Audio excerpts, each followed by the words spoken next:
Bueno, ¿me oís bien así o creéis que es necesario el micrófono? ¿Vale?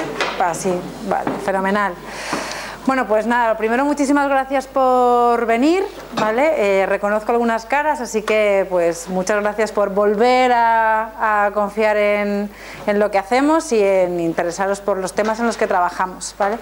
Os voy a hablar hoy del alcoholismo. Yo trabajo, aparte de la consulta que tenemos aquí en Tres Cantos, trabajo con FACOMA, que es la Federación de Alcohólicos de la Comunidad de Madrid, que está compuesta de diferentes organizaciones. Yo he estado 2 años trabajando en Villaverde y en la actualidad estoy en la Asociación de Alcobendas.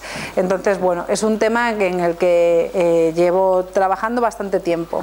Entonces, bueno, para empezar, ¿vale? Voy a hablar un poco de conceptos básicos, ¿vale? Y aunque culturalmente el alcohol lleva presente al lado de la humanidad prácticamente desde que somos Homo sapiens, el alcohol es una droga. Y como cualquier droga, ¿vale? Es una sustancia que introducida en el organismo modifica el funcionamiento físico, el funcionamiento mental y el funcionamiento social. Entonces, dentro del mundo de las drogas, ¿vale? Hay 4 categorías básicas, ¿vale? ¿Lo veis todos? ¿Vale? Tenemos los estimulantes, ¿vale? Que los más conocidos y también socialmente aceptados son la cafeína y la nicotina, que es el estimulante y la droga que lleva el tabaco, las anfetaminas y la cocaína, que entrarían a formar parte de las drogas ilegales. Luego estarían las drogas depresoras del sistema nervioso, ¿vale? Que ahí están el alcohol, los tranquilizantes y los opiáceos.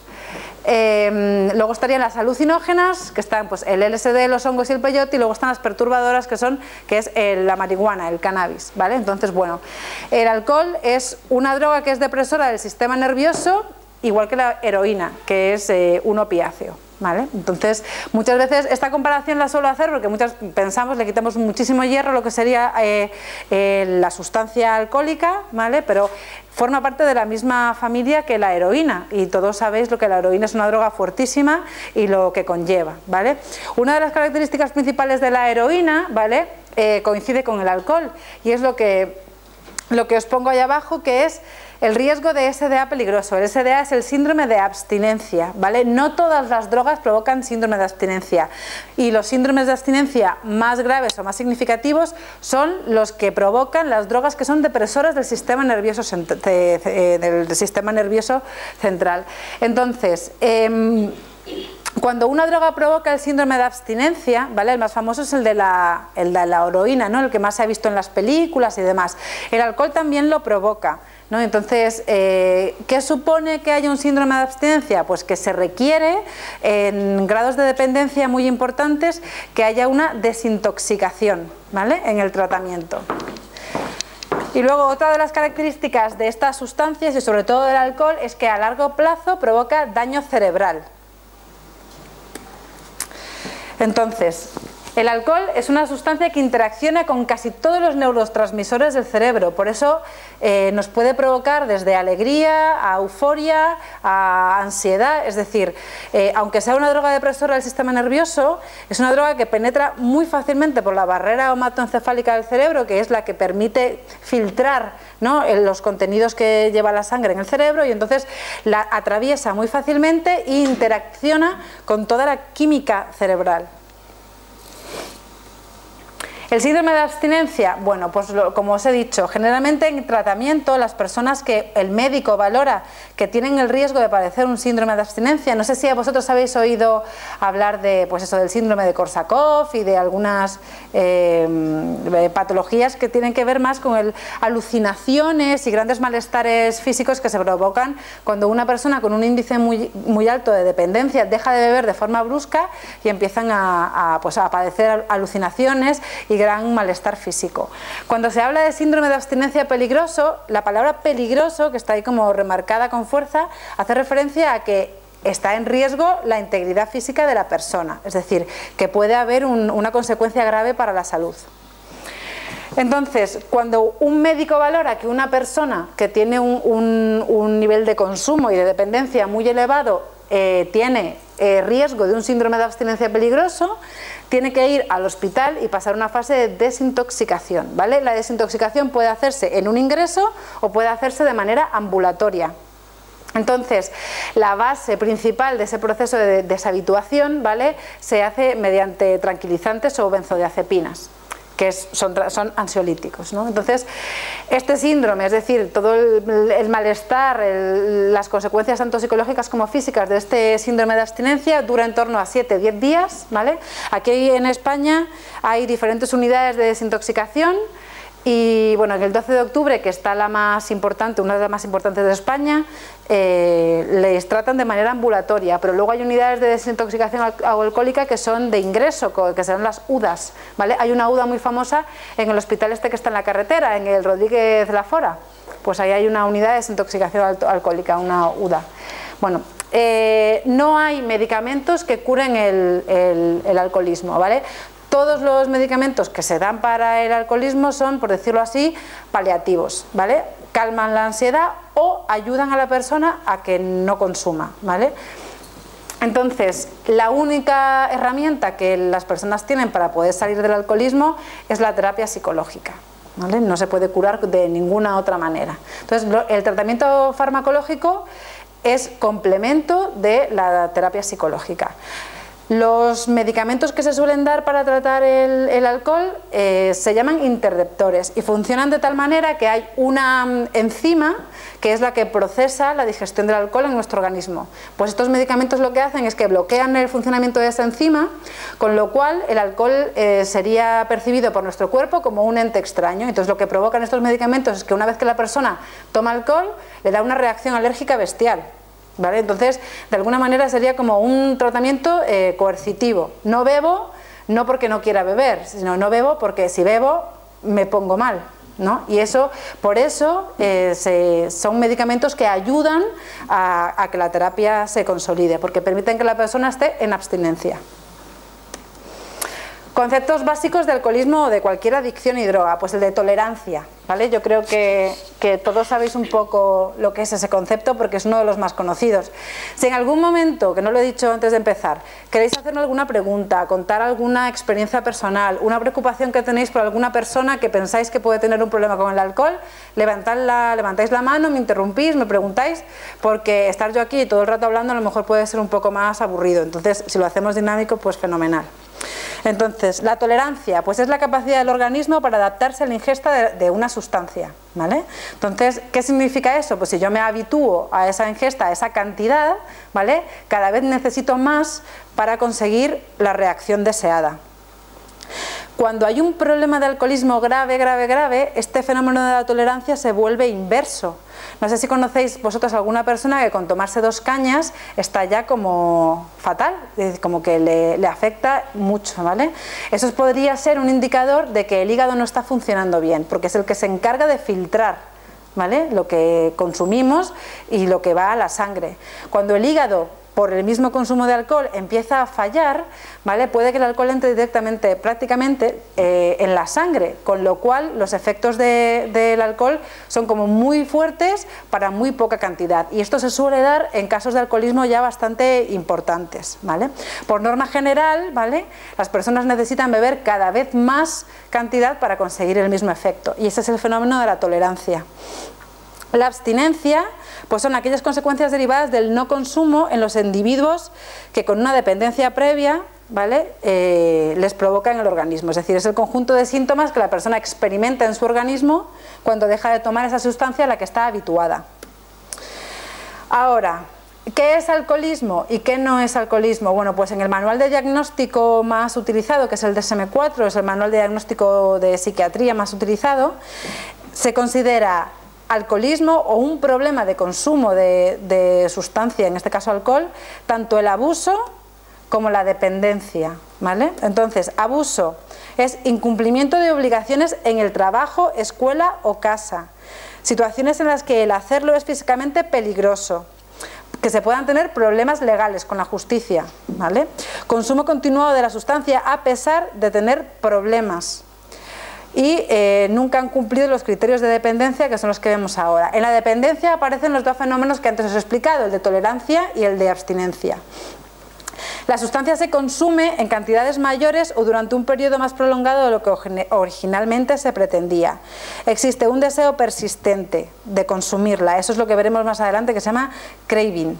Se emplea mucho tiempo para beber alcohol, reducción o abandono de importantes actividades, ¿vale? Esto es importante en cualquier adicción. Cuando vosotros veáis un chico, esta misma tarde en la consulta veía un chico, un adolescente que tiene un problema de adicción, pero con el tema de los videojuegos, y es que ha abandonado todas las actividades que él estaba haciendo, ¿no? Entonces, cuando una persona abandona y deja las cosas que antes le hacían feliz para centrar su atención en una sola actividad, bueno, pues eso puede ser un indicador de que algo falla. Y bueno, esto es importante también, es que se continúa consumiendo la sustancia a pesar de tener conciencia de que puede ser problemática, ¿vale? Esto en el alcohol es bastante difícil porque la mayor parte de las personas, al ser una droga que está socialmente aceptada, ¿vale? Y nadie sabe cuánto es mucho, cuánto es poco, cuánto no, un poco, pues la mayor parte de las personas que vienen a la asociación niegan que tengan un problema, ¿vale? Generalmente la conciencia de enfermedad se adquiere pues pasado mucho tiempo. Cada persona tarda lo suyo, pero si os puedo decir que a lo mejor hay casos en los que las personas están pues hasta un año, incluso más de un año, yendo a la asociación, coaccionados porque su familia les tiene obligados a ir, pero que siguen sin creer que tienen un problema, pues pasa mucho tiempo. Una persona tiene, esto es otra cosa importante, y es que una persona tiene dependencia al alcohol cuando establece con su ingesta una relación de dependencia frente a la vida, es decir, la vida queda aparte, o sea, es como viven, pero viven para eso, ¿vale? Es decir, la vida queda relegada al consumo de esa sustancia. Entonces no es tan importante la cantidad, sino la dependencia para realizar ciertas actividades. Por ejemplo, ¿vale? Cuando una persona no es capaz de hablar con su jefe si antes no se ha tomado 2 copas, ¿vale? Cuando el alcohol cumple una función, es decir, tú solo sin alcohol no eres capaz de afrontar ciertas cosas de la vida, para lo cual necesitas una sustancia que te ayude, con lo cual el alcohol cumple una función en tu vida, que es la que te está ayudando a escapar de ciertas dificultades, y tú en lugar de afrontarlas de manera serena, decides afrontarlas con una ayuda, y en este caso el alcohol. Todas las personas en la vida tenemos 2 opciones para enfrentar el estrés o los momentos difíciles. Opciones saludables: hacer deporte, salir a pasear. Bueno, yo tengo una paciente, por ejemplo, cuando está nerviosa, pues se pone a limpiar, ¿no? Y sus hijos se meten con ella porque dice, oh, eso está todo el día limpiando. Bueno, pero no le hace daño a nadie, ¿no? Y es la forma que ha encontrado ella de poder estar distraída y ocupada mientras está nerviosa. Luego hay formas que no son saludables para escapar de las angustias y de las dificultades. Y una de ellas es, por ejemplo, el consumo de drogas, ¿vale? Otra de ellas, por ejemplo, podrían ser las discusiones. Muchísimas de las discusiones son básicamente conductas de descarga, ¿vale? Para coger y soltar el estrés y para tal. Y en esas discusiones pues podemos hacer mucho daño a nosotros mismos y por supuesto a la gente que está a nuestro lado. Entonces, bueno, pues cuidado con la función que cumplen determinadas conductas en nuestra vida, ¿vale? Otro ejemplo sería pues aquellos jóvenes que no conciben salir a divertirse si no es consumiendo alcohol, ¿vale? Entonces es como que no es posible divertirse si uno no consume. Bueno, pues nada, dime. Si vas a hablar de ello, como he hecho, te interrumpamos un poco. Pues te interrumpe. No, dentro del grupo de alcoholismo, de alcohólicos, si una persona es capaz de estar 10 días sin beber, por la rutina de no beber, y un buen día, pues porque está bajo de ánimo, lo que sea, ese día pues se pasa un poco, pero luego es capaz de estar otros 10 días sin beber, ¿se le puede considerar alcohólico? Ahora voy a llegar a eso. Pero ahora lo voy a comentar. Sí, vale. Entonces, el término alcoholismo, ¿vale? Se estaría contemplando tanto lo que sería la dependencia al alcohol como el abuso, como el consumo abusivo, ¿vale? Ahora, ¿cuándo es un problema? Bueno, pues es un problema, ¿vale?, cuando esa conducta afecta a la persona y no es tan relevante, y esto ya es la respuesta a lo que me decías, no es tan relevante ni el patrón de consumo, la frecuencia. Hay gente que solamente bebe los fines de semana, pero cuando bebe, ¿vale?, se mete en peleas, ¿vale?, o molesta, o bueno, inquieta, ¿vale? Yo tenía una una pareja en la que el chico no bebía todos los días, pero cuando bebía se ponía tremendamente impertinente, con lo cual ellos estaban a lo mejor en un bar y la novia siempre tenía la sensación de que en cualquier momento a su chico se podía meter en una pelea y que le podían agredir, ¿vale? Porque se ponía realmente pesado, ¿no? Y entonces ella cuando salía no disfrutaba, ella estaba así, ¿vale? Porque estaba todo el rato vigilante a la expectativa de cuándo ella tenía que saltar a proteger a su pareja, ¿vale? Pues este chico solamente bebía los fines de semana, pero si cuando bebes, el día que bebes, aunque bebas una vez al año, ¿vale?, te cambia profundamente y pones en riesgo tu vida o la de otras personas, o estás en riesgo de sufrir graves consecuencias, pues podríamos decir cuanto menos que el alcohol a ti te sienta tremendamente mal y que sería preferible que no lo consumieras. ¿Por qué te ríes? Evidente. La graduación tampoco es importante, ¿vale? También pensamos que solamente son alcohólicos aquellas personas que beben alcohol de alta graduación, ¿vale? Pero no tiene nada que ver, ¿vale? Es alcohólico una persona igual si bebe cerveza como si bebe ron o whisky o absenta. Da exactamente lo mismo. Volvemos al mismo criterio. Lo que importa es cómo te sienta a ti. Y luego también la cantidad de consumiciones, ¿vale? Es que estas tres cosas son como un poco...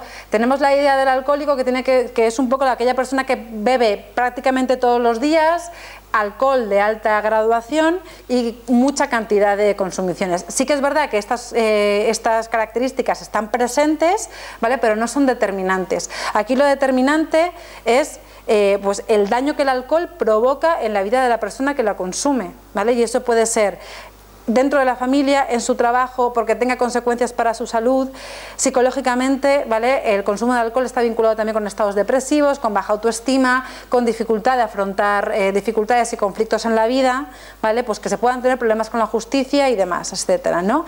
Y por supuesto, si el consumo de la bebida alcohólica está haciendo daño a las personas que tenemos cerca, es decir, al resto de los miembros de la familia, sea una familia de gente mayor, sea una familia con hijos pequeños. Y hay que tener sobre todo especial cuidado en las familias en las que hay niños pequeños, ¿vale? Si es un abuelo o una abuela, aquí voy a hablar con un poco diferencia de género, porque sí que es verdad que hay muchas mujeres alcohólicas, pero sigue siendo muy notable el número de hombres alcohólicos, que es mucho mayor que el de mujeres alcohólicas, y en las asociaciones se ve bastante bien. En las asociaciones trabajamos con grupos de alcohólicos y con grupos de familiares. El grupo de alcohólicos son en su mayoría hombres y el grupo de familiares en su mayoría son mujeres. Bueno, pues hay que tener especial cuidado sobre todo en aquellas familias en las que haya niños pequeños, ¿vale? Los niños, por decirlo así, el modelado que los padres hacen a los hijos siempre es mucho más fuerte de las conductas que hacemos que las conductas o las cosas que hablamos, que les contamos, que les decimos. En una familia donde hay unos padres que fuman, pero que el discurso que es hacia sus hijos es: no es bueno que fuméis, no hagáis lo que hacemos vuestros padres, bueno, pues ese discurso tiene muchísimo menos peso que el acto que están haciendo los padres, ¿vale? ¿A quién afecta el alcohol? Bueno, pues el alcohol, como todas las enfermedades, y por supuesto todas las enfermedades que tienen que ver en el ámbito de la salud mental, afecta a todas las personas del entorno cercano. En este caso suele ser la familia, porque todas las personas de una familia están interconectadas entre sí, ¿vale? Por ejemplo, cuando un hijo se pone enfermo, pues toda la familia tiene que reestructurarse y reorganizarse para el cuidado de ese miembro, ¿vale? Pero con una enfermedad que puede ser una enfermedad pues más común, pues el alcoholismo pasa lo mismo. El resto de los miembros de la familia formarían parte de la comunidad de afectados de la enfermedad. Por eso muchas veces en la asociación decimos que no solamente está enfermo la persona que consume, sino que también están enfermos los familiares, porque ellos también formarían parte de la comunidad de afectados del problema, ¿vale? Al mismo tiempo, la familia es uno de los mayores aportes terapéuticos para la recuperación de la persona. Los dependientes alcohólicos que llegan a la asociación y que ya no les quedan familiares, porque ya la familia se ha hartado y ya se separaron hace mucho tiempo, pues bueno, se pueden recuperar. Hay gente que sale del alcoholismo sin el apoyo familiar, pero obviamente el pronóstico siempre es mucho más complicado que aquellas personas que vienen con su familia. Y no creáis que es fácil, porque a veces las familias tienen un nivel de cabreo y de desgaste muy grande, y implicarles en el tratamiento pues a veces no es tan sencillo. Entonces, bueno, Para diagnosticar una adicción, sea cual sea, una adicción con sustancia o sin sustancia, ¿vale?, tendría que estar presente sobre todo dos cosas: la dependencia psicológica y que haya efectos perjudiciales graves para la vida de la persona que consume y para sus familiares, ¿no?, para la gente cercana de su entorno. Dependencia psicológica, pues el craving que os decía, que es ese intenso deseo o ansia por el consumo de esa sustancia. La pérdida de control, que es de lo que vamos a hablar ahora, y el foco atencional solamente en ese consumo, en esa droga. Si vosotros tenéis en la cabeza la idea de un heroinómano, ¿vale?, ¿a qué dedican todo su tiempo los heroinómanos? Todo su día. Ellos se despiertan y ¿cuál es el objetivo del día? Buscar el dinero para poder comprar y consumir, y una vez que consumen obtienen el efecto deseado, ese efecto se pasa y en el momento en el que ese efecto se pasa vuelve a reiniciarse toda la maquinaria, es decir, se produce un foco atencional. Esto es muy importante cuando ahora más adelante una diapositiva voy a decir en qué conductas nos podemos fijar para ver si una persona tiene un problema de alcoholismo. Bueno, pues el tema de observar dónde la persona tiene el foco atencional, ¿vale?, es lo que más pistas nos da, ¿vale? Si una persona, tú estás en un bar y estás hablando con una persona y esa persona no te está mirando la cara porque lo único que está viendo es dónde está su copa y dónde está el camarero o dónde tal, pues tiene el foco atencional, no está en la conversación, no está en la interacción, está en el alcohol. Los efectos perjudiciales, pues ya los hemos dicho, pueden ser intrapersonales, es decir, hacia adentro de la persona, depresión, ansiedad, baja autoestima, ideación suicida, ¿vale? Porque os he dicho, como el alcohol hace que nuestro cerebro, reaccione químicamente de 1000 maneras, y la idea suicida pues también aparece. Efectos negativos interpersonales, económicos, familiares, legales. Mirad, el consumo elevado de alcohol correlaciona altísimo con agresiones sexuales, con maltrato doméstico, es decir, con violencia de género, y también correlaciona con lo que os he dicho del suicidio, ¿vale? Pero también, esto es algo que me gusta señalar, y es que la conducta, o sea, la persona dependiente, cuando está en un estado de embriaguez, la persona puede ser tanto agresor como víctima, ¿vale? Hay muchas personas que a lo mejor acceden a hacer cosas que no quieren, por ejemplo, tener una relación sexual sin protección, porque están bebidas, ¿vale? Porque sus mecanismos de control de la conducta están dormidos, ¿vale?, están nublados, con lo cual en ese estado uno puede ser tanto agresor como víctima de agresiones, porque uno está en un estado muchísimo más vulnerable.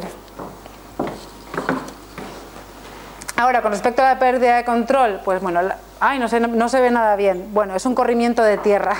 Quería buscar una luz, pero la nieve tampoco se distinguía muy bien, así que bueno.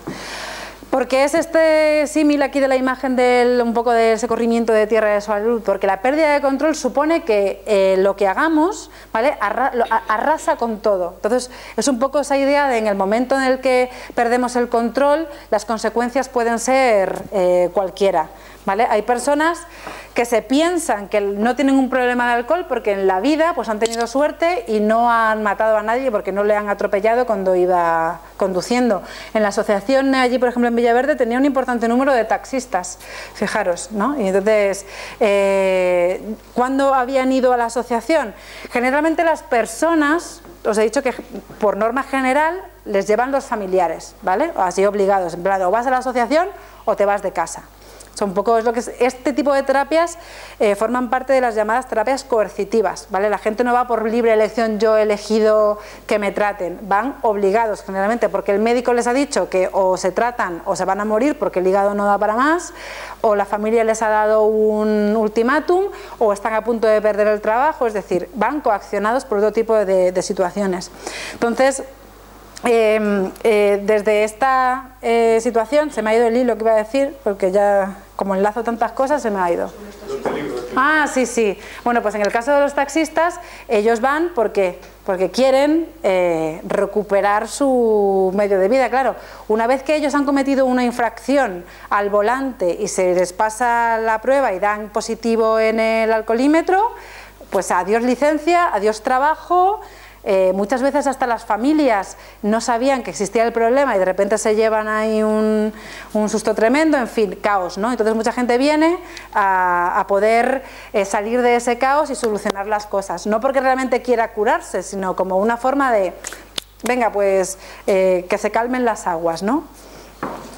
Pero vamos, que esa pérdida de control, una persona, un taxista que esté bebiendo y que lleve a personas, ya no solamente tiene en riesgo su vida, la de la persona que lleva y la de las personas que están en la calle, con lo cual... Ahora, el estado de embriaguez, ¿vale? O sea, produce un efecto de deterioro de la capacidad de razonamiento, de toma de decisiones y la capacidad de autocontrol del comportamiento. La embriaguez sería el efecto y la consecuencia más a corto plazo del consumo del alcohol, ¿vale?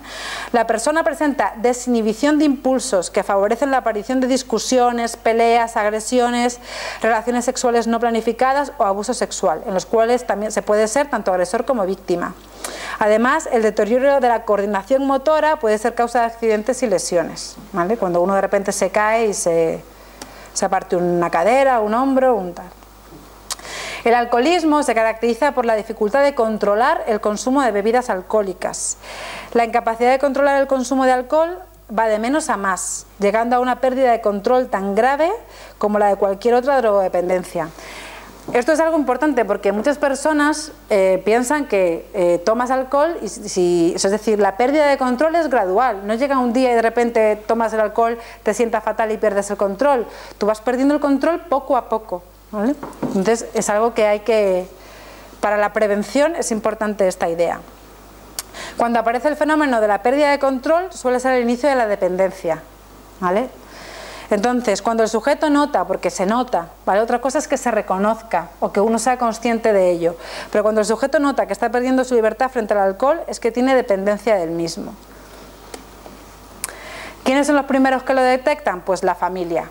¿Y en qué cosas nos podemos fijar? Pues en lo que estábamos comentando antes de lo del foco atencional. Pues mirad, esto lo encontré ahí en un artículo del doctor Rubio, que es uno de los psiquiatras del 12 de octubre, ¿no? Dice que se suele beber con mayor rapidez y cuando se está con los amigos se acaba la copa antes. Desconecta rápidamente de la conversación para mirar al camarero y pedirle otra. No suelen embriagarse con facilidad y en algún momento tienden a beber solos, ¿vale? Eso también es verdad, hay diferentes patrones de consumo, hay gente que consume en soledad y hay gente que consume en lo social. Últimamente tengo muchísimas personas que escondían la bebida en el trastero, claro, porque ya la familia les había dicho que en casa no se podía beber y entonces tenían la bebida en el trastero. Y entonces, ¿que voy a por no sé qué cosa? Pues al trastero que iba, ¿no? Y aparecen muchas mentiras. El fenómeno de las mentiras, bueno, es una de las cosas que es muy frecuente y es de lo que más deteriora las relaciones familiares. Ahora, tratamiento, ¿vale? Una vez que se diagnostica que una persona puede tener un grave problema con el consumo del alcohol, como os he dicho al principio, si se valora tanto en las asociaciones como los médicos que la persona tiene riesgo de síndrome de abstinencia peligroso, ¿vale? Tiene que pasar por un plan de desintoxicación, que puede ser ambulatoria o en ingreso, ¿vale? El tratamiento de base de cualquier dependencia es la abstinencia, ¿vale? Las personas que piensen que se puede enseñar a alguien dependiente a consumir razonablemente, ¿vale? Pues es un pensamiento que es fallido, ¿vale? No se contempla en el tratamiento. Cuando una persona, ¿vale?, está diagnosticada de una dependencia a una sustancia, el único tratamiento de base, después de la desintoxicación, en el caso de que sea necesario, es la abstinencia. La persona no puede consumir alcohol. Y no es una abstinencia temporal, es una abstinencia de por vida, ¿vale? Cuando a una persona el alcohol le sienta mal y le lleva a perder el control, se da por hecho que siempre que la tome le puede sentar igual de mal, con lo cual la única manera de que esa persona pueda cambiar y pueda recuperar el control de su vida es partiendo de la base del no consumo.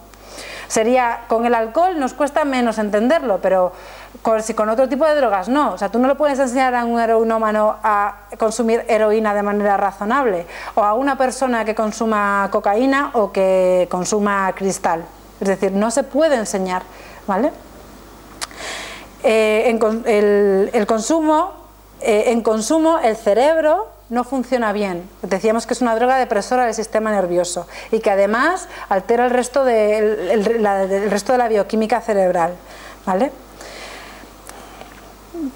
Y otra de las razones también por las que el cerebro no funciona bien es que muchas veces cuando aparece una problemática de dependencia grande del alcohol, las personas se olvidan hasta de comer, ¿vale? Con tal de estar bebiendo. Porque ¿cuál sería el patrón? Yo bebo, llego a casa totalmente hecho polvo, me tiro a dormir. Cuando me levanto fatal, porque la resaca es como un síndrome de abstinencia, ¿vale? Pero como de menor intensidad. Eso es básicamente la resaca, ¿vale? Entonces, en esa dinámica que al final se vuelve como una especie de círculo perverso, ¿no? De vida, un círculo vicioso perverso, ¿vale? A veces las personas hasta dejan de descansar, de comer, de todo. Entonces, llegan desnutridos a los hospitales, a los centros médicos, y entonces, bueno, pues en desnutrición el cerebro no funciona bien. Eso es una de las cosas que también pasa, por ejemplo, con las chicas que tienen trastornos de la alimentación, con anorexia, bulimia y demás, ¿no? Ellas, una de las cosas que dicen, por ejemplo, es que no como, pero es que no tengo hambre, ¿vale? Pues si no comes y tu cerebro te está diciendo que no tienes hambre es porque tu cerebro no funciona bien, ¿vale? En inanición el cerebro no funciona bien.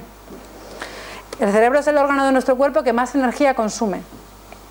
O sea que si pensáis mucho vais a estar delgados y con un tipo estupendo para el verano. Ahora bien, el alcohol en el cerebro, ¿vale? La relación entre alcohol y el daño en el cerebro a corto plazo, ¿vale? Porque a largo plazo hemos hablado de ese daño cerebral que correlaciona con demencias y con discapacidades importantes, pero a corto plazo el alcohol en el cerebro daña una de las partes principales, que es el lóbulo prefrontal, ¿vale? Que está aquí debajo. Si habéis visto alguna vez un corte del cerebro, veis que como si tuviese dos partes claramente diferenciadas, lo que está dentro, ¿vale? Que es la parte más primitiva del cerebro y lo que compartimos con la mayor parte de los mamíferos y demás, y luego la parte que se ve por fuera, que es toda esa parte rugosa y más gris que está alrededor, ¿vale? Pues esa es la parte desarrollada, ¿vale? Nosotros tenemos muchísima corteza cerebral porque somos seres muy evolucionados. Y entonces, bueno, pues es en esa corteza, en la parte delantera, aquí, donde el alcohol hace mucho daño, ¿vale? Y esta parte prefrontal es la que se encarga de las funciones ejecutivas. Esas funciones tienen que ver con la toma de decisiones, con el control de conducta, con la contención de la conducta, ¿vale? Si eso está afectado, ¿vale? A mayor consumo, mayor dificultad de control de la conducta. Entonces, esto se conoce como síndrome disejecutivo, y este síndrome se produce de forma secundaria al daño en las regiones frontales del cerebro y tiene como sintomatología una dificultad en el control de impulsos, perseverancia de patrones de consumo maladaptativos, dificultades para cambiar estos patrones a través de nuevas experiencias de aprendizaje. Es decir, que dificulta que podamos aprender una cosa nueva, y eso es una faena, porque realmente una terapia es desaprender algo desadaptativo para aprender algo nuevo que te vaya a servir y que sea mucho más saludable. Luego hay una carencia de censura, es decir, una carencia de decir, de controlar la propia conducta, de decir no, de decir basta, de decir hasta aquí, ¿no? Entonces, a mayor consumo, menos control de la conducta, y ahí está el riesgo y ahí está pues la gravedad del problema, ¿no? del consumo de alcohol y dependencia. Entonces, el objetivo principal del tratamiento, pues es que la persona gane autocontrol, ¿vale? Entonces, ¿cómo empezamos? Lo primero, abstinencia, cero consumo. Obligamos a las familias a que tiren todo el alcohol que tengan en casa. Si la persona tiene realmente muchísimas dificultades para mantenerse en abstinencia, se le recomienda que tome el tratamiento este que os he contado de la enzima, que te produce una reacción alérgica. Por eso apoya la terapia, porque si les cuesta mucho estar sin beber, pues estos medicamentos, como les va a dar una reacción alérgica, les permite estar sin beber, ¿vale? Y aún así, muchos tantean y van poco a poco, pues un día prueban, se toman la pastilla o las gotas y van probando poco a poco a ver si les afecta y si no les afecta, hasta que un día pues toman la cantidad más de la cuenta y se ponen, pero terribles, o sea, es una reacción alérgica muy fuerte. Entonces, una vez que tenemos la abstinencia, ¿vale? Otra de las cosas que tenemos que empezar a trabajar con estas personas es generar rutinas, ¿vale? Porque os he contado que te metes en el tema este de las adicciones en una como rutina perversa, ¿no? En la que todo es caótico, no cumples, llegas tarde, duermes, pues estás, yo qué sé, pues borracho por la noche, duermes por el día, llegas tarde, no haces caso a tu familia, en fin, ¿no? Entonces, ese caos hay que irlo transformando en una serie de rutinas más saludables, es decir, ordenar la vida de la persona. Y esto no es sencillo, esto es una de las tareas que más difíciles, porque si pensamos que el alcohol afecta también a la autoestima, al estado de ánimo, que puede generar depresión, ¿cuál es la característica principal de la depresión? Pues que uno no tiene ni energía ni ganas para nada, ¿vale? Y entonces cuesta mucho que esta gente se enganche también a rutinas saludables, pero es lo que hay que hacer, a veces también de manera coercitiva. Siempre pensamos que para hacer algo tenemos que tener ganas, ¿vale? Pero si no hay ganas, pues habrá que hacer algo. Y se parte de la idea de que si uno se pone en marcha, tiene muchas más posibilidades de conectar con algo que le resulte agradable. Pero si te quedas en tu casa, no. Otra pauta muy importante del tema del autocontrol es la actitud vigilante, ¿vale? Y esto suele ser el rol que toman los familiares, ¿vale? Que es el de estar controlando y vigilando que la persona consume o no consume. Pero la persona, cuando tiene conciencia de enfermedad, también empieza a tener una actitud vigilante, que es reconocer todas aquellas situaciones de riesgo que puedan desencadenar el deseo intenso, el craving, y motivar la reaparición del hábito adictivo, ¿vale? Esto tiene que, si una persona ir a las fiestas de su pueblo supone que va a beber sí o sí, pues obviamente a las fiestas de su pueblo no puede ir. Si la persona dice voy a ir a las fiestas de mi pueblo pero no voy a beber, va a beber seguro, porque se está exponiendo. Es como que a una persona que tiene un problema de heroína quiere ir a un sitio donde hay heroína por todos lados y te dice no, si yo voy a ir, me lo voy a pasar bien, pero no voy a consumir. Eso no se consigue hasta que el tratamiento está consolidado, pero años ha, ¿vale? Al principio no puede ser. Entonces, el problema, el autocontrol, ¿vale? Está relacionado con dificultades en la toma de decisiones adecuadas para alejarse, ¿vale? de los contextos de riesgo. Por ejemplo, otro ejemplo que os traigo aquí. Llevo 2 meses sin beber, sigo saliendo con mis amigos a ver el fútbol al bar cada fin de semana. Lo que ha cambiado es que ahora no bebo alcohol. Ellos están con las copas y yo con una Coca-Cola. Ahora controlo. Bueno, pues esta persona no está haciendo las cosas bien, ¿vale? El autocontrol, ¿qué nos permite? Pues elaborar un plan de acción para poder adaptar nuestras conductas a ese plan y pasar de la mejor manera posible a aquellas circunstancias que son difíciles y cambiantes. La idea del plan de acción es muy importante. Ahora, a nivel psicológico, aparte de todo lo que estamos trabajando con el tema del alcohol, ¿cuáles son las cosas que podemos potenciar para que las personas ganen autocontrol? ¿Vale? Pues yo he recogido 4 que me parecen muy importantes, ¿vale? El estilo atribucional, que ahora os diré lo que es, la comunicación, la percepción de eficacia y la regulación emocional. Así que llegados a este punto y viendo algunos bostezos y caras de así un poco de esto está siendo un poco denso, pues antes de empezar con lo siguiente, si queríais que interactuáramos un poco, para despertarnos. Venga. Te quería preguntar, no sé hasta qué punto es frecuente, ¿no? Pero en los adolescentes ahora parece ser que su objetivo es a veces emborracharse antes de pasar a la fiesta, ¿no? Hacerlo de forma muy rápida, ¿no? Eso ya, el hecho de que se acostumbren a hacerlo así, aunque sea pues, una vez cada 2 semanas o así, ya se puede considerar alcoholismo, ¿no? Claro, o sea, no todas las personas que consumen y que se emborrachan tendrían un problema de alcoholismo, ¿vale? O sea, en el tema de las dependencias y las adicciones siempre pensamos en un triángulo, en el que hay como 3 hechos que están siempre interactuando y que están relacionados. Uno es la vulnerabilidad biológica.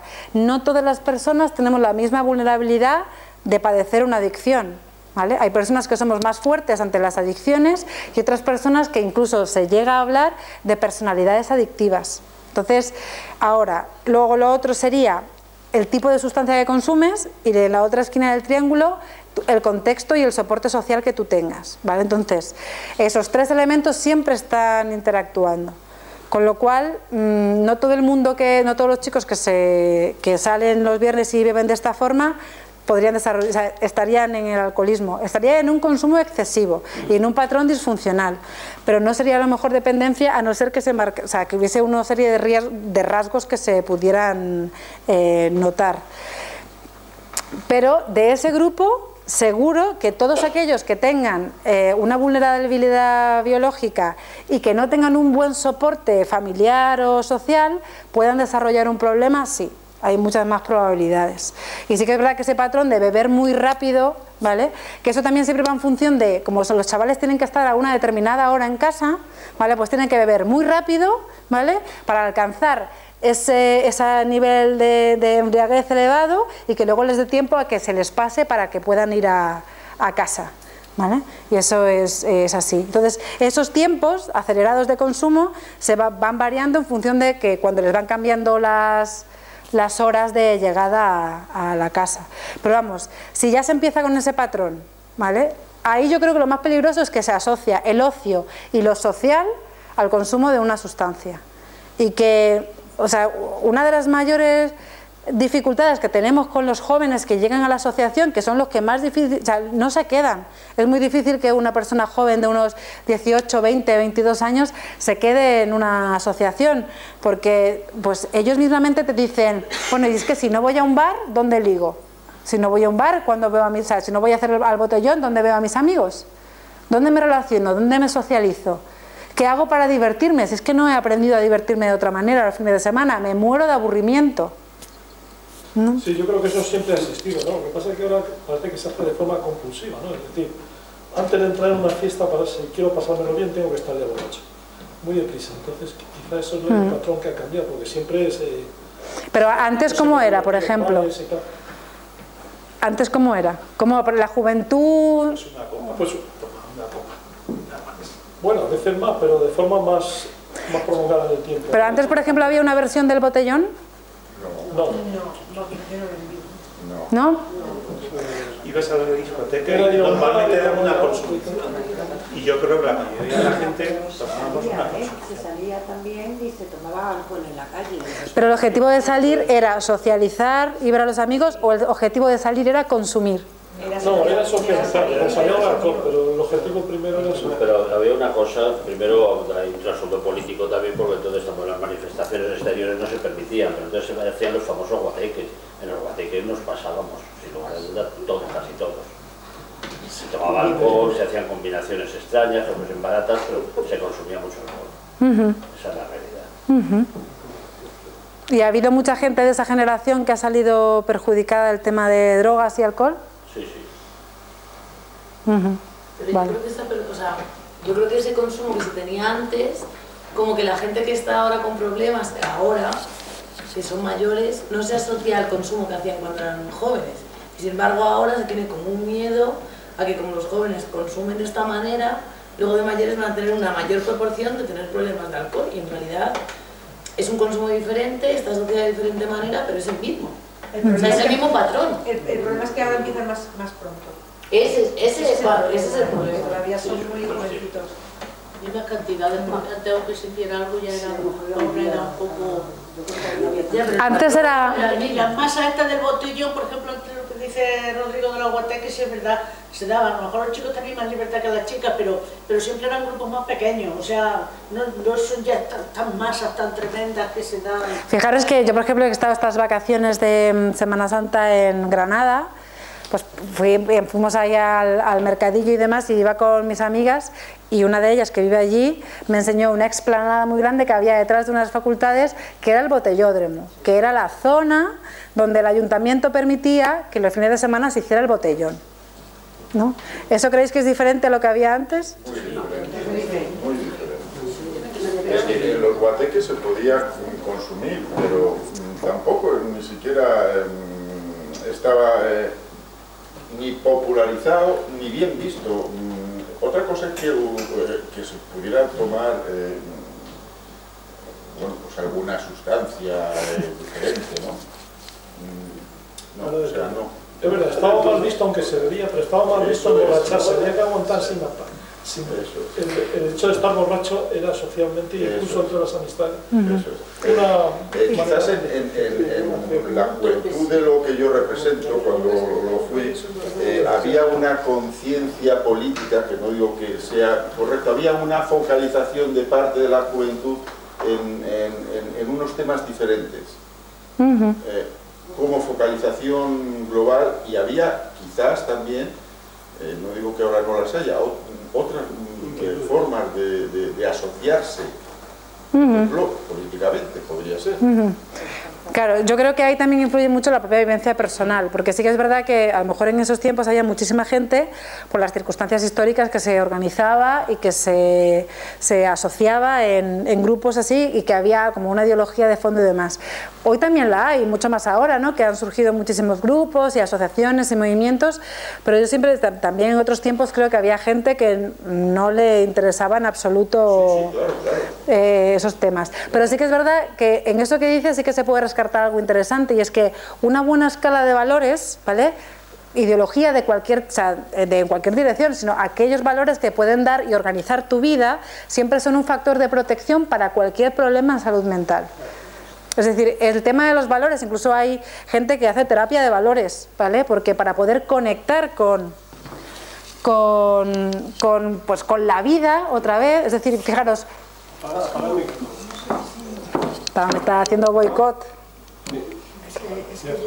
¿Ya está? Bueno. Sigue boicoteando. Bueno, pero fijaros, cuando uno trabaja también el tema de cuidados paliativos y final de la vida, ¿vale? También el tema de los valores es muy importante.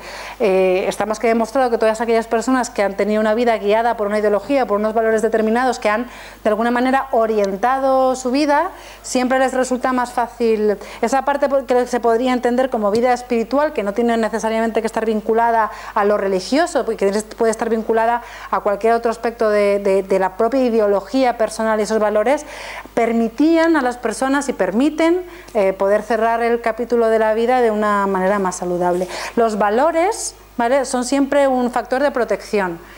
Cuando estamos en un momento en que nuestra sociedad tiene crisis de valores, pues obviamente la gente puede estar más desprotegida en general, ¿no? Y una cosa muy más coercitiva es el deporte, porque además lo ves en chavales, que lo que dices tú, ya el hecho de hacer botellón dejan otras actividades, a lo mejor deportivas, y es coercitivo.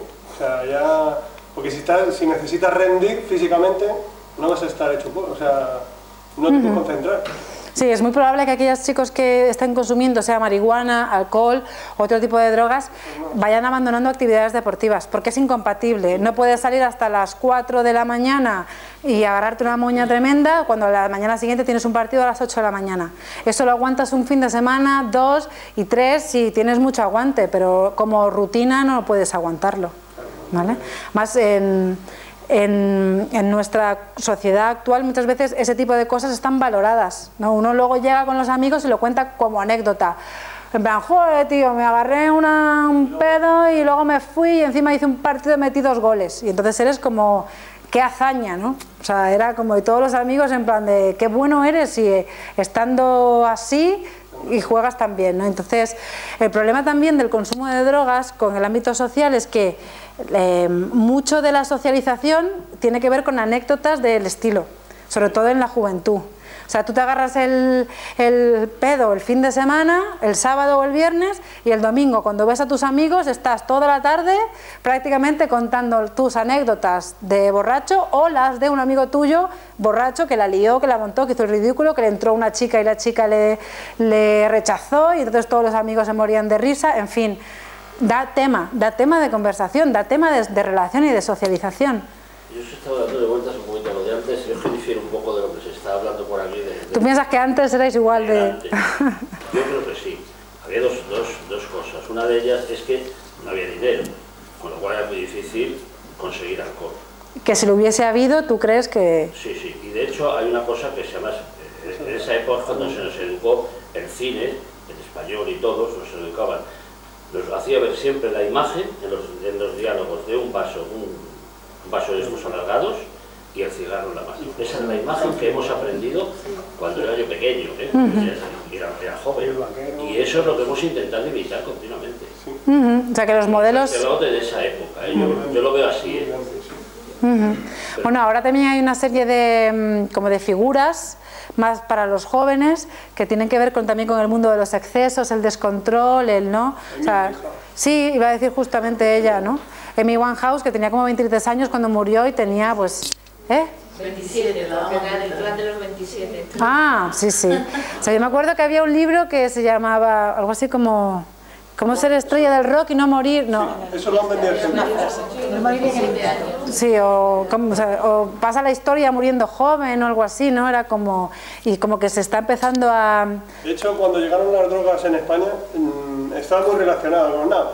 Te puedes inyectar caballo porque ¿cómo se llama este? Bueno, ahora no me acuerdo, un guitarrista, porque la mayoría de los guitarristas sabían... Jimi Hendrix.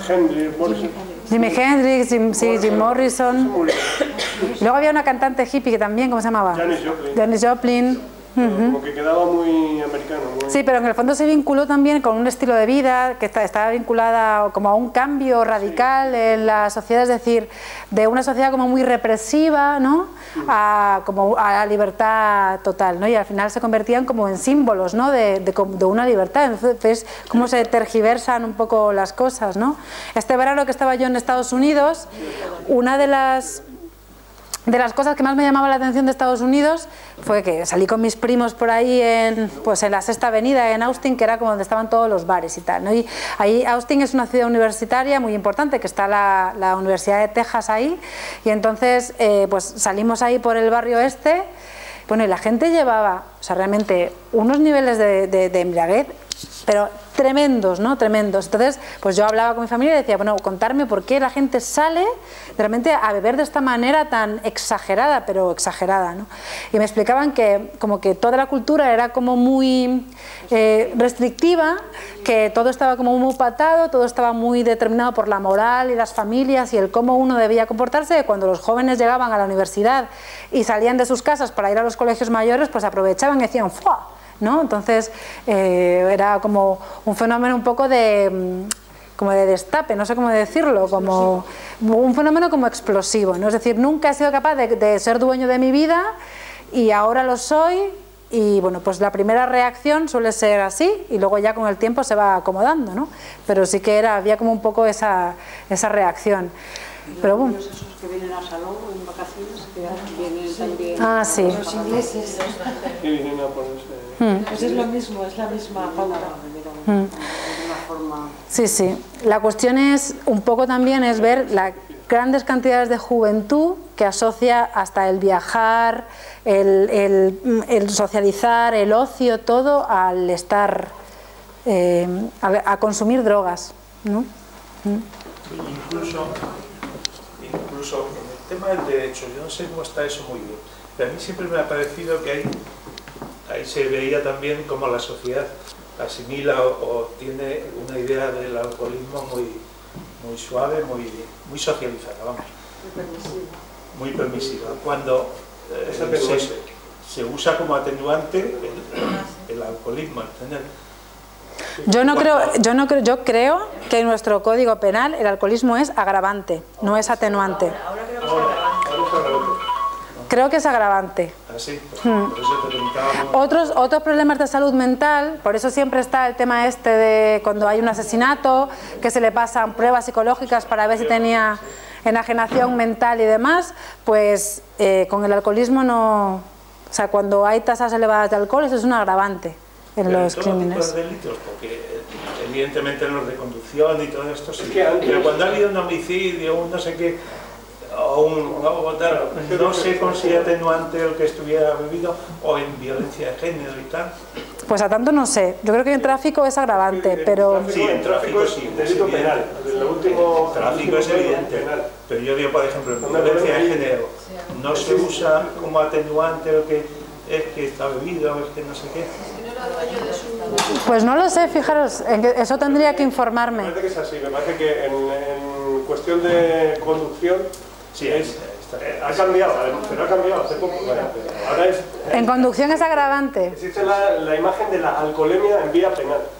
En cuestiones de... Pero yo a ese no me refiero. Pero en el otro yo creo que sigue siendo, se puede considerar... Atenuante. ¿Te refieres a lo que decía Sabina, no? En mi defensa le ve que llevaba 2 copas. Sí, por ejemplo, exacto. Eso era Claro. un atenuante que con haber tirado una piedra haberse cargado. Y sin embargo, eso yo no lo he entendido nunca, porque eso se ha dicho de siempre, incluso Aristóteles ya lo decía muy bien, no me acuerdo cómo lo decía, Pero si tú sabes que bebiendo puedes cometer un delito, si bebes, pues eres responsable de tus actos igual que... Pero yo creo que ahí entra un poco lo socialmente aceptado que es esa droga. Pues eso, o sea, la mayoría de la gente no cree que el alcohol no es una que droga, igual que el tabaco. Pues eso, a eso voy. Igual que, igual que lo que has dicho del tipo de droga, porque no es lo mismo un excitante, que es mucho más agresivo, a la hora... Lo que pasa es que hoy en día la mayor parte de los consumos están mezclados. O sea, es claro, es policonsumo. Muchísima gente bebe alcohol y cuando está fatal consume cocaína para subir. Y van jugando con su sistema nervioso, es decir, el alcohol te lo deprime y la cocaína te lo activa, los heroinómanos también mezclan heroína con cocaína, es decir, la mayor parte de los casos son policonsumos. Lo que se mezcla muchísimo y que también es muy peligroso es cannabis y alcohol. El cannabis, aunque también la gente lo asocia como una droga blanda que tiene muy poco riesgo, aquellas personas en el triángulo que os explicaba que tienen una vulnerabilidad, por decirlo así, más biológica ante determinadas drogas, el cannabis está muy relacionado, por ejemplo, con esquizofrenia.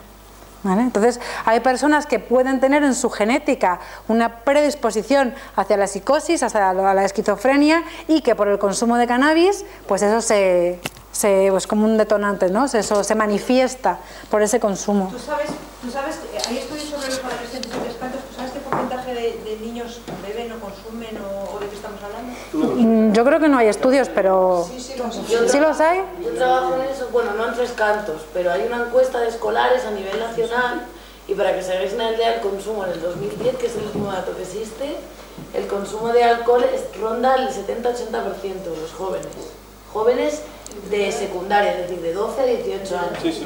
El consumo de tabaco está un poco más bajo, un 40%, y el cannabis está con 20 y tantos. Luego ya está la cocaína y la heroína con menos de un 10. ¿Qué quiere decir? ¿Que consumen todos los fines de semana?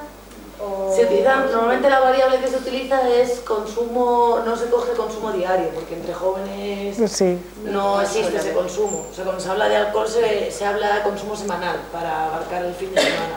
Es que yo me pregunto... Pero que un 80% de jóvenes de 12 a 18 años... Eso, yo me pregunto que en una ciudad como Tres Cantos, donde más o menos es una clase media alta... Que eso les hace que tengan más dinero disponible, ¿eh? Sí, pero supuestamente con más información. Supuestamente son... Yo, por lo menos cuando yo vine aquí a vivir, pues todos éramos más o menos pues, con carrera, con una educación... Entonces dices, ¿cómo tus hijos pueden llegar al consumo de las drogas con lo que tú les enseñas en tu casa, con los valores que tú les enseñas en tu casa? No, pues básicamente porque... Yo es que, perdona, yo hago una tesis sobre esto, y es precisamente yo los datos con los que manejo es precisamente la población con mayor estudios y con nivel socioeconómico medio alto, no alto, ni bajo, o sea, el medio alto es el que mayor consumo tiene en sus hijos. Y es precisamente porque los que tienen consumo, los que tienen un estatus bajo, no tienen dinero para alcanzar ese consumo, y aunque lo consumen, es otra circunstancia, sí, pero no tienen tanto poder adquisitivo. Entonces el consumo a lo mejor está rodeado de otros problemas asociados como robar o problemas delictivos para conseguir ese consumo. Sin embargo, la clase media alta tiene mucho poder adquisitivo, el niño, por así decirlo, para llegar a consumir. O sea, para consumir. Y se mezcla en un estrato social que no es ni muy alto ni muy bajo. Y luego los de muy alto tienen menor consumo. O sea, tienen mayor consumo medio, luego alto y luego o sea, medio, bajo y luego alto. A pesar de que todo el mundo cree que el mayor consumo es un estatus bajo. Y lo mismo pasa con la educación. Pero la cuestión es, perdón un segundo, la cuestión es que también, un poco a lo que decías Tamara, que hay drogas de pobres, y siempre las ha habido, y drogas de ricos también. Es decir, realmente consumo hay en todas las clases sociales, ¿vale? Y eso lo ves en la asociación. ¿Qué pasa en la adolescencia? Vale, pues que en la adolescencia nos importan muchísimo más nuestros amigos que nuestros padres, ¿vale? Con lo cual, lo más importante en nuestra vida es sentirte integrado y que formas parte de un grupo social. Si todo el mundo lo hace, ¿vale? Pues tú o sea, es muy difícil que tú trabajes porque, por ejemplo, en el taller que hicimos de familia había una pareja de padres que decían, es que yo con mi hija hablo no sé qué y yo sé que no bebe, que ella no sale y que es la única de sus amigas que no sale y que no bebe y que lo está haciendo bien. Claro, y lo que pasaba es que la niña se estaba quedando sola. Entonces, claro, o sea, era como los padres estaban contentos porque esa niña estaba en no consumo y estaba resistiendo las presiones sociales, pero al mismo tiempo se estaba quedando aislada, ¿no? O sea, también hay una cosa, y es, de todas esas personas, de ese 80% de personas que consumen, ¿vale?, no todos lo hacen de manera súper irresponsable. Hay muchos chavales que socializan, consumen, ¿vale?, y que no se agarran borracheras todos los fines de semana, y que saben parar, y que saben gestionar. Y muchas veces también el empeño por proteger a nuestros hijos, que es de que no estén en contacto con ese tipo de cosas, ¿vale?, muchas veces hace que eso se vuelva más atractivo y más deseado, porque por eso mismo, por esa prohibición. O sea, la realidad es que los chicos, la mayor parte de ellos, están en un contexto social en el que hay consumo de drogas, que hay drogas y hay alcohol, ¿vale? Y la mayor parte de ellos las van a consumir o las van a probar, no todas, el alcohol casi seguro, ¿vale? Hay muchos chicos que pueden tomarse una cerveza o hacer botellón y que no se les va a ocurrir en la vida consumir cocaína. ¿Vale? Entonces, es decir, hay de todo. Luego hay gente pues que coge y arrasa y consume con todo. Pero la realidad es que no todos tampoco, o sea, todos muchísimos chicos hemos hecho botellón, nos hemos agarrado una borrachera, muchísimos de vosotros habéis formado parte de Guateque, habéis mezclado alcohol con lo que hubiese en ese momento y habéis terminado siendo personas de provecho, responsables, con vuestra familia, ¿no? Tal. Está aquí un poco así. Claro, es decir, entonces las alarmas tienen que ser relativas. Es decir, ¿es el alcohol realmente lo que nos tiene que preocupar? Yo creo que lo que nos tiene que preocupar es que nuestros hijos tengan las herramientas para poder decir basta y para poder decir no cuando no quieran, ¿vale? O sea, que eso es lo más... Es decir, y eso es el autocontrol, lo que os decía del plan de acción. De si tú sabes que en una circunstancia va a haber todo el mundo, va a consumir tal no sé qué, y a ti te asusta y no quieres y no te apetece, pues que puedas elaborarte una historia. Es decir, pues es que no puedo, es que soy alérgico a la cocaína, ¿no? Es como te has hecho pruebas para eso. Yo qué sé, es una chorrada que se me acaba de ocurrir. Pero que tú puedas elaborar un plan de acción que te proteja en circunstancias de riesgo, pero que no te haga también quedarte aislado, solo y fuera de la sociedad, pues eso es lo importante. Es decir, que tenga ingenio, que sepa escapar, que se tome una cerveza, bueno, o sea, un poco que se las arregle para que su vida siga adelante y esté en contacto en un mundo en el que hay alcohol y que hay drogas. Sí. A mí es que hay un punto que lo estás rozando tú un poco que me preocupa, y es, yo pienso que todos pasamos por un proceso de socialización donde uno tiene una serie de libertades.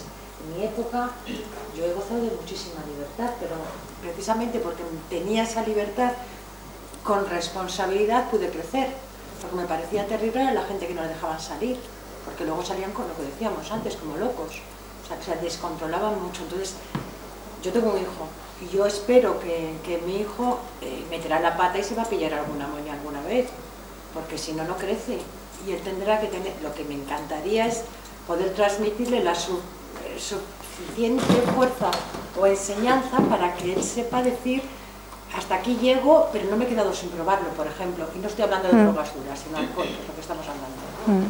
No, yo no lo veo, o sea, me parece una barbaridad lo que hay ahora mismo, que no pueden ir los niños, los chicos, a un sitio a tomarse una copa como hacían antes, si no estaban con mayores de edad. O sea, me parece que han coartado tantas libertades que esto... Que hace al final que sea como más deseable. Un rocódromo, eso es que... Como cuando dices, no te gustan los amigos de tu hijo y le prohíbes salir con ellos y al final les conviertes en héroes, ¿no?, para el chaval. Otra de las cosas que hablabas tú, que decías, que somos universitarios, preparados y demás. Fijaros que generalmente a lo mejor tiene relación con lo que tú dices, pero en ese tipo de contextos de personas preparadas, que han tenido ideología política, que han formado parte de movimientos, que tal que cual, hay también un mensaje muchas veces de vive la vida, experimenta, viaja, disfruta, ¿no? O sea... Sí, pero siempre con cabeza. Yo para mí creo que hay un problema que puede ser, y es que estos niños no tienen que luchar por nada.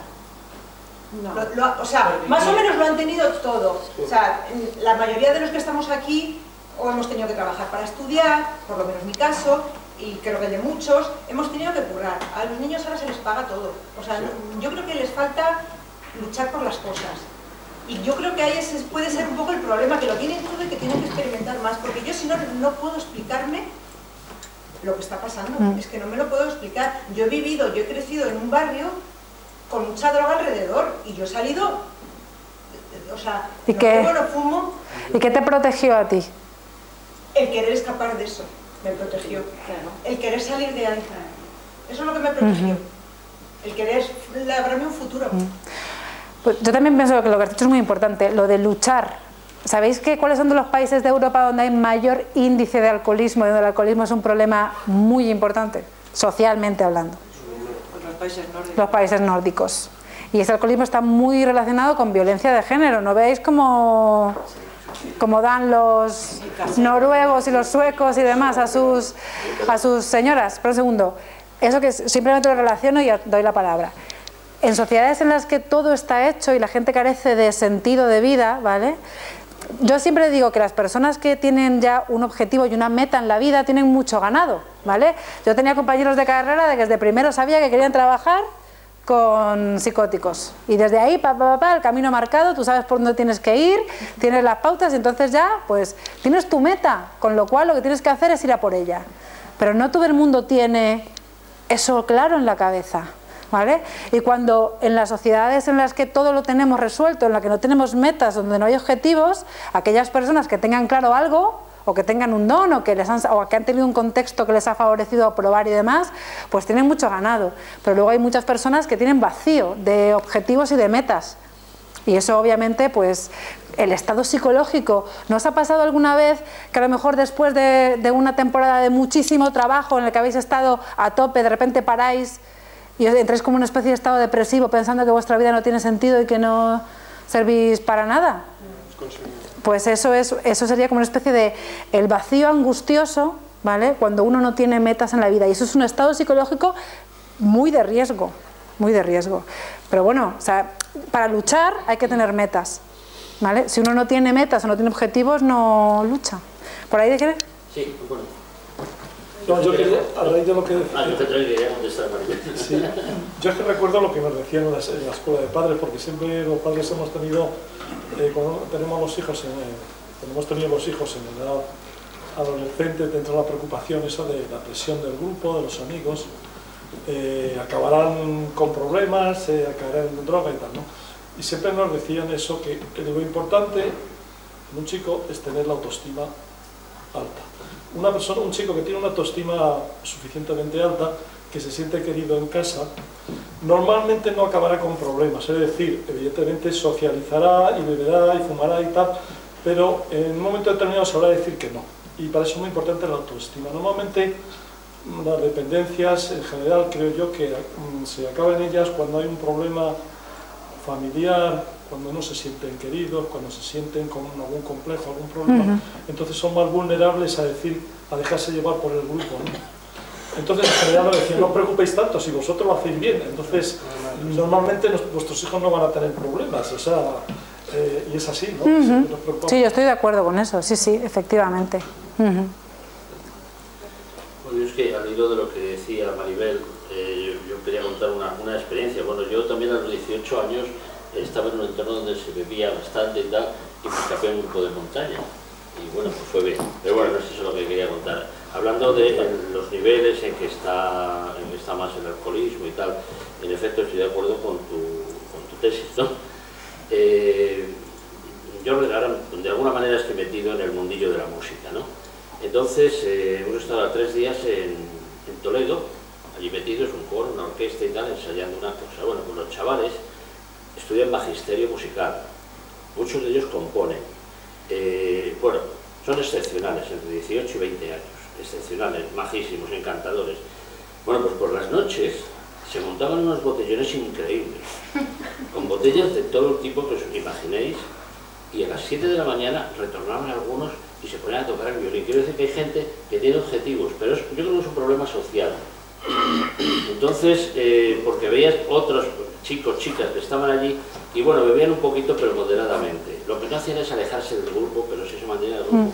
Yo pienso que esos chicos al final, salvo alguna excepción, saldrán adelante.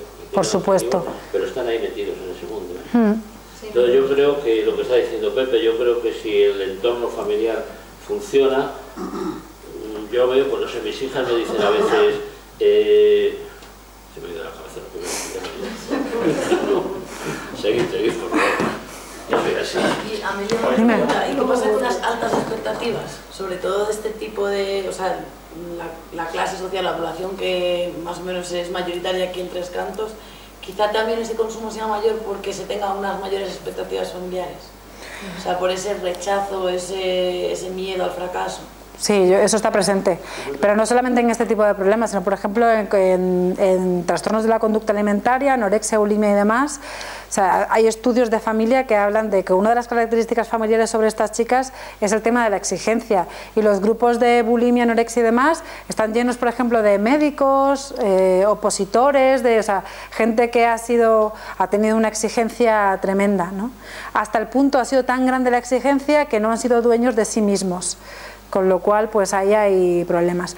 Pero en la alta exigencia, o sea, en el fondo yo creo que todos en la vida nos enfrentamos a dificultades y a cosas que son difíciles de afrontar. Todos hemos tenido que pararle los pies a nuestros padres, todos hemos tenido, o casi todos, ¿vale? Porque todos los padres se elaboran expectativas con respecto al futuro de sus hijos. ¿Quién no ha pensado, pues será un cardiólogo estupendo o qué bueno sería que fuera así, ¿no?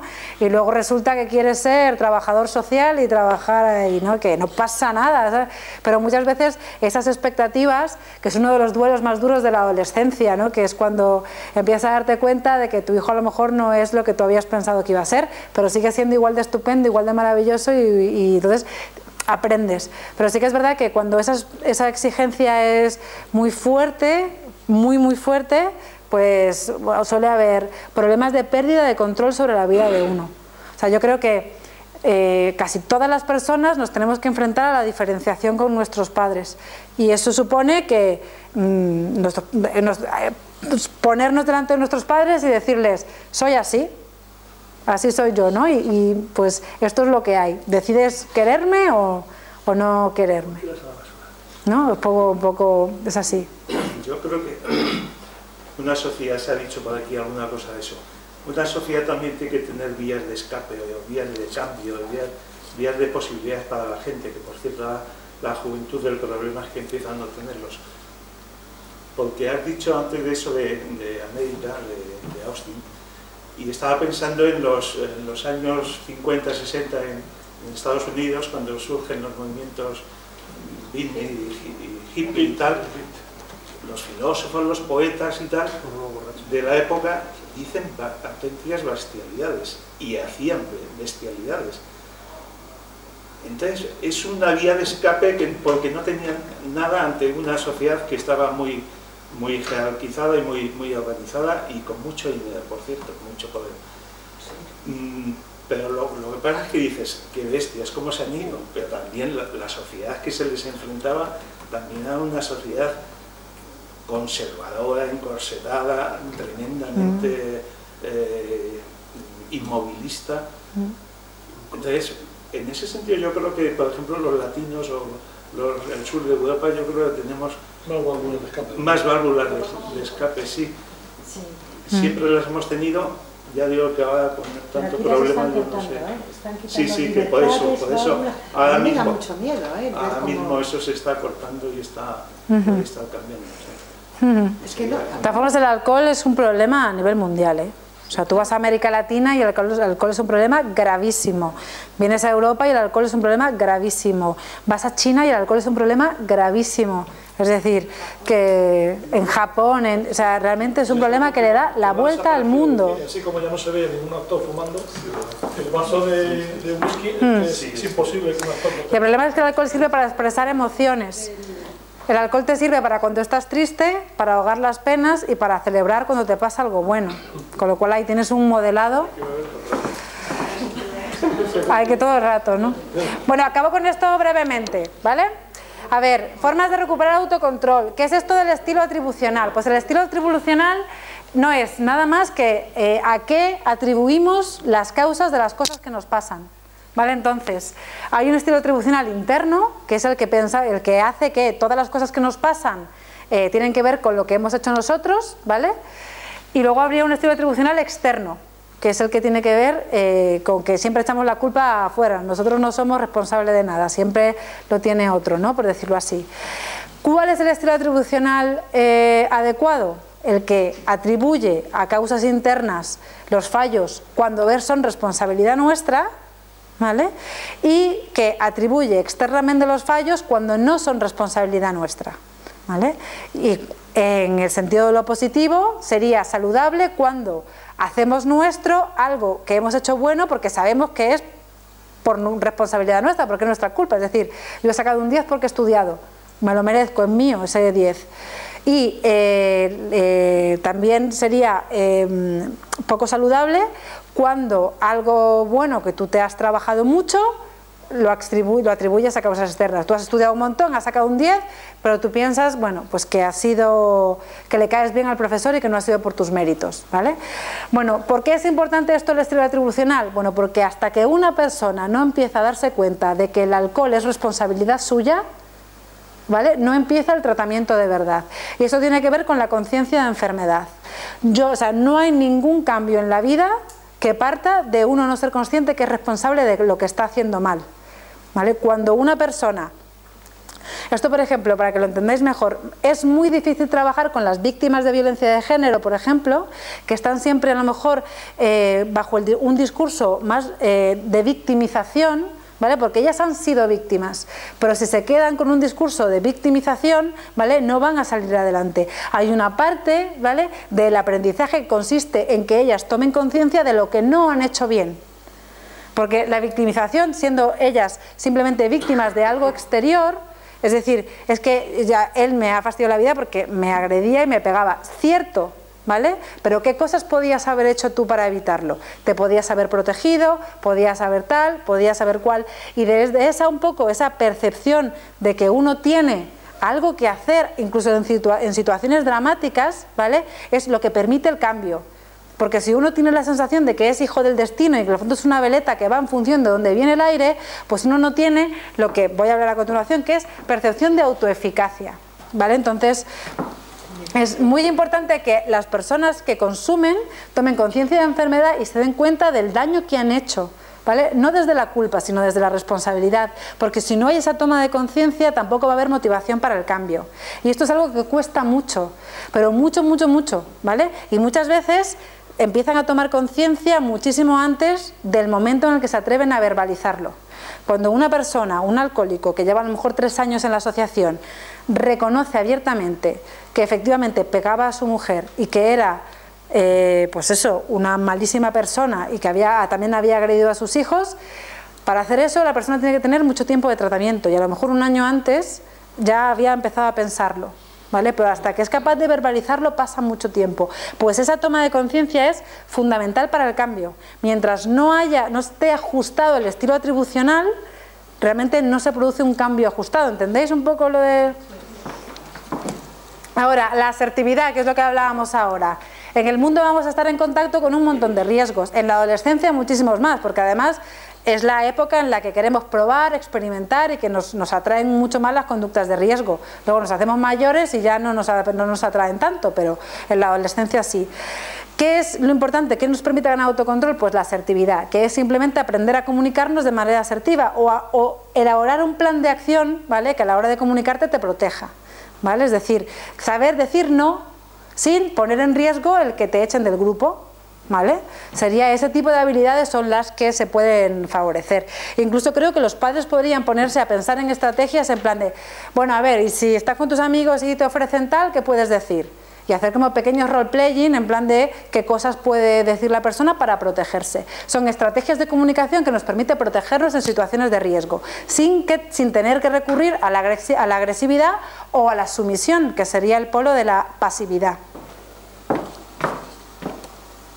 La percepción de autoeficacia, lo que hablabas tú de la autoestima, que va muy ligado a este concepto. Hace referencia al sentimiento de confianza en las capacidades propias para manejar adecuadamente una situación. Desde el miedo va a ser mucho más fácil que caigamos en el consumo de drogas, ¿vale? Eso es así. Con lo cual, el creernos que somos capaces de solucionar una situación, de confiar en nosotros para que la vamos a poder resolver y que las consecuencias no tienen por qué ser extremadamente graves, ¿vale? Nos va a dar seguridad para poder gestionarlo, ¿vale? Y esto es este dibujito que he puesto aquí es de un cuento de Jorge Bucay, que yo no es que sea muy fan suyo, pero este cuento me gustó. Es un cuento de un elefante en un circo que cuando era muy pequeñito le ataron a una estaca. Entonces, cuando era un bebé elefante, tiraba de la estaca y no podía, ¿vale? Entonces, aprendió que no podía. Y cuando se hizo mayor, el cuento habla de un niño que va al circo y le pregunta al niño al padre: papá, ¿por qué ese elefante tan grande no sale corriendo si lo está sujetando una estaca que apenas está clavada unos centímetros en el suelo? Pues la idea era de que desde pequeño aprendió que no podía. Y entonces era un elefante grande con un montón de recursos, un montón de fuerza, y que podía haber sido libre, pero no podía porque estaba enganchado psicológicamente a una baja percepción de autoeficacia, ¿vale? Y esto es una cuestión que también se educa. Y luego la regulación emocional, que eso tiene que ver también con enseñar a que la gente mantenga la calma, ¿vale? Que aprenda a autocalmarse en esas mismas situaciones de riesgo, cuando te ofrecen, cuando te presionan, cuando te dicen venga, venga, una decisión ya, ¿quieres o no quieres? Que la gente no se deje llevar por una emoción ni positiva de euforia de ha ganado España el Mundial y aquí no importa nada y no, ¿vale?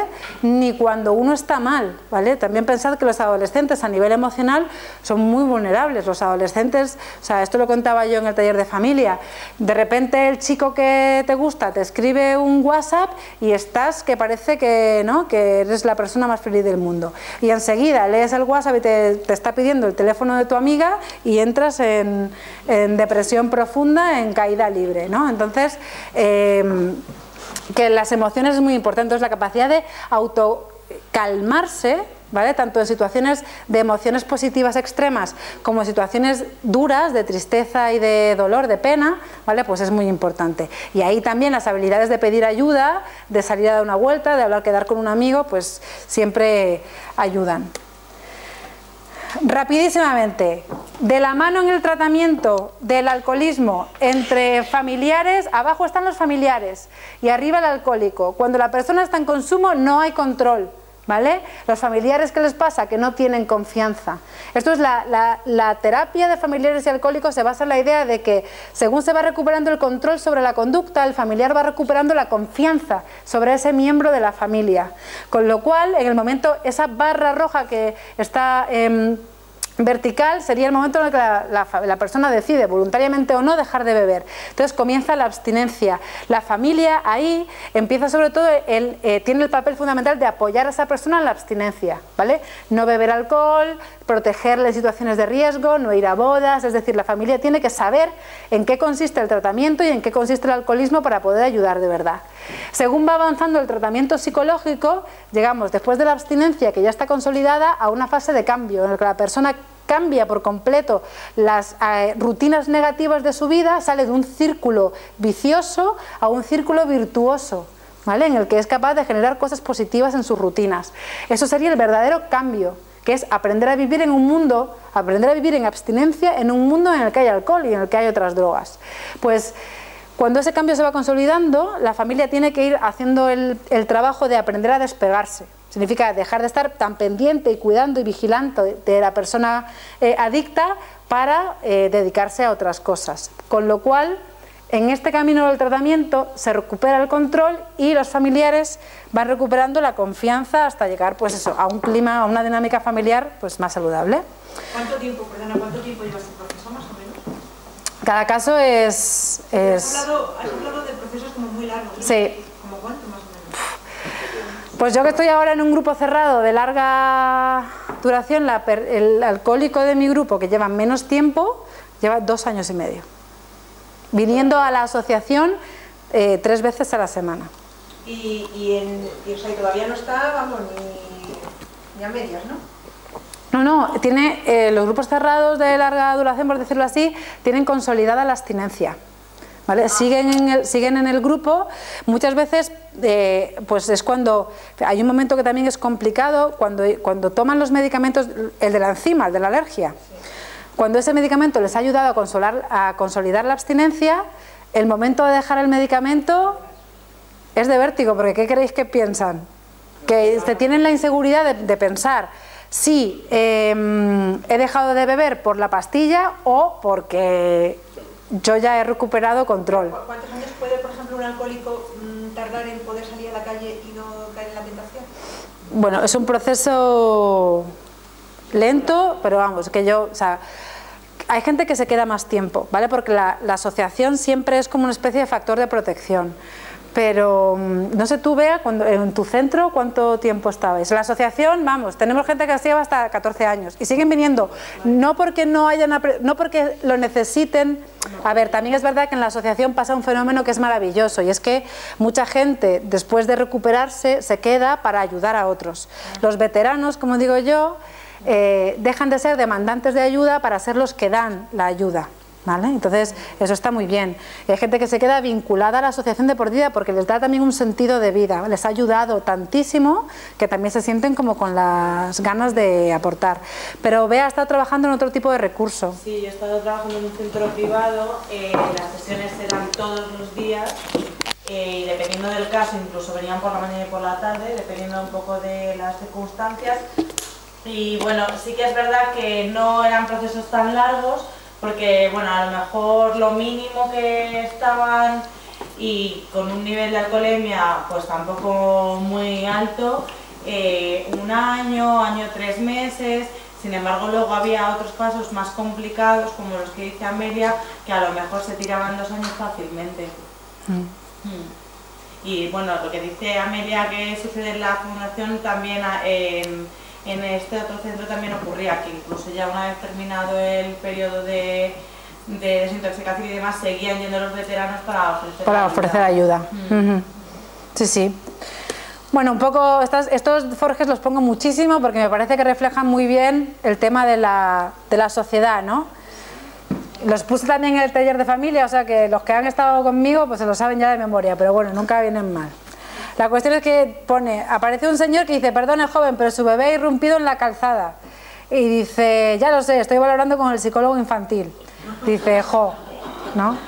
Es un poco, ¿dónde están? ¿Quién pone ahora los límites? ¿Los padres están seguros o se cuestionan continuamente si lo están haciendo bien, si lo están haciendo mal? Al final queda todo como más difuso porque ¿cuál es de todos los 3 personajes que aparecen en el Forges, cuál es el que queda en situación de máxima vulnerabilidad?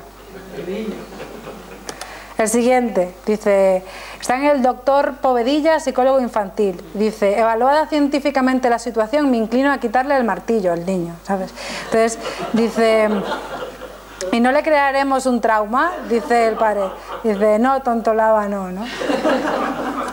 Y ya el último, pues es parecido. Dice: perdone, pero su niño está cortando las piernas a los viandantes con la motosierra, debería quitársela. Dice: y que sea un frustrado de la vida, ni lo sueñe. Supongo también sobre que el autocontrol es algo que también se educa, ¿vale? Los padres tienen la misión principal de poner límites, no solamente de satisfacer necesidades, ¿vale? Si solamente satisfacemos necesidades, estamos privando a los chavales de que aprendan a autocontrolarse, a autocalmarse, a que se hagan responsables de las cosas que hacen. Con lo cual, un poco también esta idea de aquí, de que el enfoque ecosistémico en que el alcoholismo, como la mayor parte de las cosas que nos suceden, pues están todos los niveles relacionados unos con otros. Entonces, obviamente no podemos cambiar la sociedad en general, pero a lo mejor dentro de nuestro ámbito familiar sí que podemos hacer cosas. Y eso, lo familiar y lo comunal, lo que tiene que ver con la comunidad en la que vivimos, pues por supuesto que llega al individuo. Y luego también lo que hace el individuo puede llegar también a lo comunal y a lo familiar. Entonces, un poco esa idea. Y esto es Eduardo Galeano, que seguro lo conocéis todos, que dice una frase que me encanta, dice que al fin y al cabo somos lo que hacemos para cambiar lo que somos, ¿vale? Que lo que hacemos es lo más importante. Y eso que yo trabajo con la palabra, pero yo lo único que hago es intentar que la gente haga cosas. Y luego, uno de los terapeutas familiares más importantes que dice que crecer es aprender a separarse, y él habla de esta frase, la tiene en un libro que tiene que ver con la adolescencia, pero luego en general en la vida también se puede aplicar a muchísimas cosas, y entre ellas por supuesto al mundo de las drogas. Así que nada, cualquier cosa que sepáis que estamos aquí en Tres Cantos, en EPSI, que estamos en el sector descubridores, y si alguna persona necesita realmente un tratamiento para el alcohol, estamos también en Alcobendas, que es la sede más cerca de Facoma a Tres Cantos, que es la Asociación Cultural de Alcohólicos de Alcobendas, que es donde yo trabajo los jueves, y bueno, pues que estamos ahí. Así que nada, pues muchas gracias por escucharme, aguantarme y participar.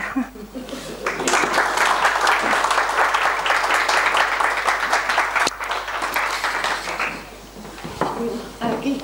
Ay, mi título. Aquí, lo de la universidad para tu colección, que ya tienes una cuantía. Muchísimas gracias.